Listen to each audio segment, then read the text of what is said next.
A data challenge a day helps you master machine learning. This is DDC 6. You are going to create a Poisson counter. This one is pretty long and involved relative to other daily data challenges, so let's dive right in.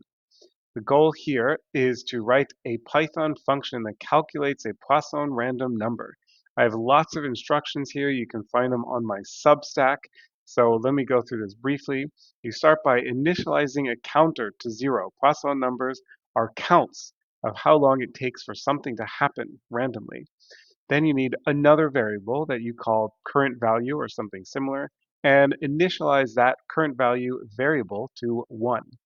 Then you have a target variable that is e to the minus lambda, where lambda is a parameter of the analysis, and here we're going to set that to 10. So then you set up a while loop, and inside the while loop, you keep generating new uniform distributed numbers. So a number between 0 and 1, and then you take that random number and multiply it by the current value, and then you increase the counter by 1. So that means every iteration inside this while loop, the current value goes down because you're multiplying by a number between 0 and 1, and the counter increments by 1. Now, when that current value is less than e to the minus 10, minus lambda, then you stop the while loop and you count the number of iterations, the counter variable, and that is your random Poisson number.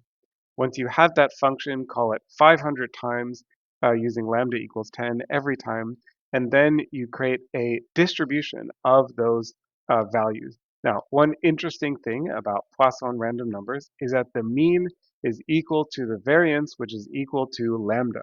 So if you want to pause the video and give this a go in code, do so now, and now I'll switch to code and show my solution. Okay, so here we are. I have this function here. I input lambda and I initialize the current value. Here's the target value.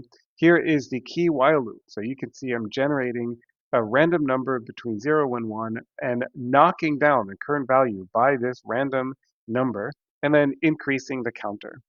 And then I return the counter minus 1 because just for indexing reasons.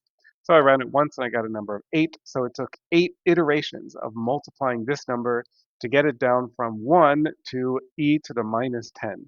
That time it took 7. Now I have a for loop. I'm looping over exactly this same function 500 times, and then I get the mean and variance, create a histogram, that's what you see here, and I print out the mean equals the variance equals lambda, that's 10. There you go, that's a little bit of computational sciences for you.